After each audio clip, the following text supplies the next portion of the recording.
The UK election in December provided an element of much needed certainty, which markets took as a positive progression towards a Brexit resolution.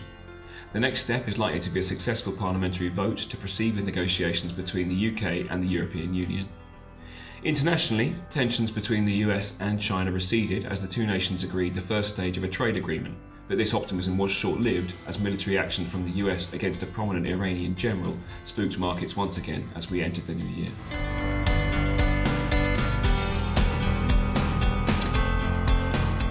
Global equities had a positive quarter as risks around the world subsided and confidence in markets increased.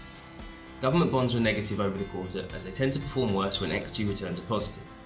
UK government bonds fell in particular due to the perceived lower Brexit risk following the general election. Risky assets were not without their hiccups, however. The geopolitical tensions between the US and Iran saw developed market government bonds perform well when equities suffered. We are keeping a close eye on the developments as the risk of conflict can be significant for investments.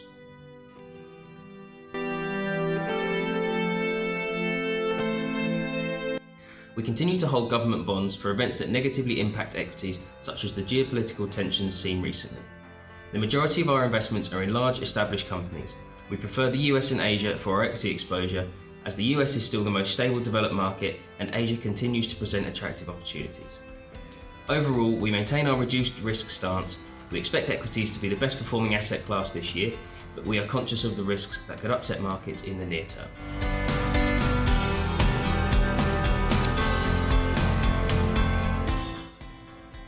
Economic data is looking positive, or at least in recovery, in most areas of the world at present, and the stability that lower interest rates bring looks likely to allow us to continue.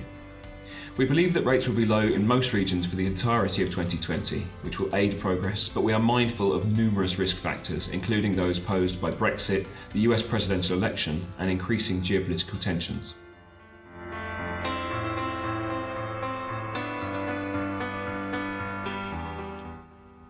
While economic indicators are pointing us towards cautious optimism for this year, we are always watchful for events that could impede their progress and cause us to re-evaluate our positions. There was an example of this at the very start of 2020 with the assassination of Iranian General Soleimani, which elevated global market risk. We believe that neither the US nor Iran are well served by a war at this time, and therefore do not expect tensions to ramp up significantly from here. We are maintaining a defensive stance in most of our portfolios, which has been advantageous in recent times, but we stand ready to intervene if we perceive a major change in the economic or geopolitical environment.